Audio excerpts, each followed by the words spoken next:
देखो हमारे पास अब जो टॉपिक है वो ये है कि हम इलेक्ट्रॉन पोटेंशियल ऑफ कॉपर मालूम करेंगे। बिल्कुल सेम पैटर्न है, बस सिर्फ फ़र्क इसमें ये है कि यहाँ कॉपर इलेक्ट्रॉन लेने वाला बिहेव करता है किससे, तो यकीनन स्टैंडर्ड हाइड्रोजन इलेक्ट्रॉन से।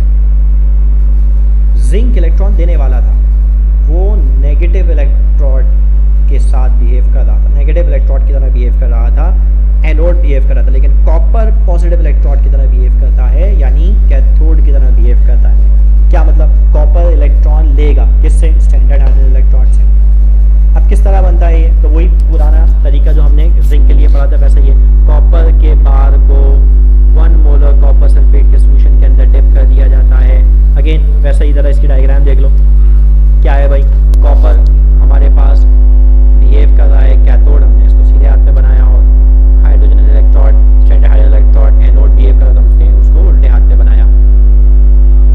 किस तरह, कॉपर के बार को कॉपर सल्फेट के सॉल्यूशन के अंदर हमने डिप कर दिया, और एक्सटर्नली हमने वायर से कनेक्ट कर दिया, इंटरनली सॉल्ट ब्रिज से कनेक्ट कर दिया, और पोटेंशियोमीटर इसके दरमियान हमने लगा दिया। जैसे ये कनेक्शन कंप्लीट हुआ तो होता क्या है, होता ये है कि हाइड्रोजन इलेक्ट्रॉड अपने इलेक्ट्रॉन देना शुरू करता है, जो जाते हैं कॉपर के पास। आ रही है बात समझ में, वो वही तमाम काम है, हाइड्रोजन इलेक्ट्रॉड इलेक्ट्रॉन देना, बिल्कुल ऑपोजिट हो गया। बस यहाँ पे क्या, जैसे हमने वहाँ पे बोला था कि जिंक से इलेक्ट्रॉन निकल के शी के पास जा रहे हैं, स्टैंडर्ड हाइड्रोजन इलेक्ट्रॉन के पास जा रहे हैं, यहाँ स्टैंडर्ड हाइड्रोजन इलेक्ट्रॉन से निकाल के इलेक्ट्रॉन कॉपर की जानिब जा रहे हैं। इसका मतलब स्टैंडर्ड हाइड्रोजन इलेक्ट्रॉन क्या होता है, ऑक्सीडाइज हो रहा है।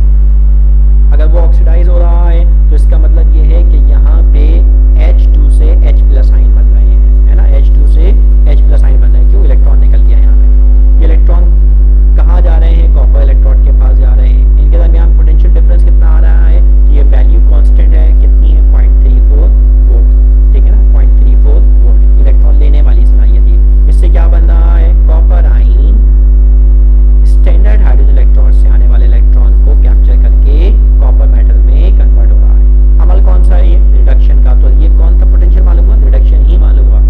ध्यान में रखें, रिडक्शन ही मालूम करना होता है, ये रिडक्शन ही हो रही है, ठीक है। तो वैल्यू कितनी आ गई, 0.34 वोल्ट। और पॉजिटिव साइन, क्या मतलब, दिखा रहे हैं रिडक्शन, हो क्या रही है, रिडक्शन, यानी जो दिखाया जा रहा है वही काम हो रहा है, पॉजिटिव। नेगेटिव कब लगता है, काम कुछ और हो रहा हो, दिखाया कुछ और जा रहा हो, है ना। देखिए ध्यान में रखें, जिंक के लिए हमने क्या पढ़ा, हमने पढ़ा जिंक इलेक्ट्रॉन देता है, ऑक्सीडाइज होता है, होता ऑक्सीडाइज है, दिखाते कैसे, रिडक्शन पे। तो साइन कौन सा लिखा हमने, माइनस वाला लिखा है ना। E0 ऑक्सीडेशन होती है जिंक की, लेकिन हम लिखते कौन सी है, E0 रिडक्शन। तो कैसे लिखते हैं हम उसे, तो E0 ऑक्सीडेशन है प्लस 0.76 वोल्ट जिंक की, तो E0 रिडक्शन क्या हो जाएगी, माइनस 0.76 वोल्ट किसकी, जिंक की।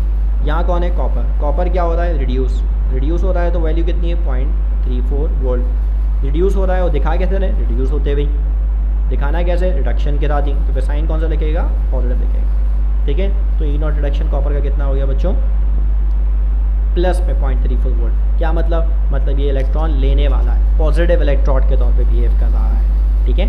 अच्छा जी, अब इसके नतीजे में हमारे पास सेल का ओवरऑल रिएक्शन क्या हो रहा है, तो हम बोले copper ion hydrogen standard hydrogen electrode से इलेक्ट्रॉन ले रहा है। इससे क्या हो रहा है, इससे हो ये रहा है, कॉपर आयन से कॉपर मेटल बन रहा है ना, कॉपर मेटल बन रहा है। और साथ में क्या हो रहा है, साथ में हो ये रहा है कि हाइड्रोजन आयन बन रहा है, H2 हाइड्रोजन गैस से H+ आयन्स बन रहे हैं। अमल कौन सा हो रहा है कॉपर के लिए, रिडक्शन। वैल्यू कितनी आ रही है पोटेंशियोमीटर की, 0.34 वोल्ट। ओवरऑल देखने का तरीका क्या होता है हमारे पास, ये हमारे पास कौन सा सेल है, एनोड सेल, और ये क्या है, हाँ कैथोड सेल। इन दोनों को सेपरेट कौन करता है, सॉल्ट ब्रिज। हाइड्रोजन गैस से हाइड्रोजन आयन बन रहे हैं, कॉपर आयन से कॉपर मेटल। ये वही जो हमने पुराना तरीका पढ़ा था, ये उसकी डायग्राम जो अभी आपको मैंने थोड़ी देर पहले एक्सप्लेन भी की थी। एनिमेशन अगर हम इसकी देखना चाहें तो क्या होगी हमारे पास की एनिमेशन, देखो स्टैंडर्ड हाइड्रोजन इलेक्ट्रॉड से इलेक्ट्रॉन जा रहे हैं किसके पास, कॉपर के पास। इसके नतीजे में क्या हो रहा है हमारे पास, हाइड्रोजन के बबल्स बन रहे हैं, लेकिन उसकी रफ्तार उतनी नहीं होगी जितनी पहले जिंक के लिए थी, है ना। बनेंगे इसलिए क्योंकि हम हाइड्रोजन गैस मुस्तकिल पास कर रहे हैं, तो कुछ ना कुछ गैस तो एस्केप करेगी, ठीक है।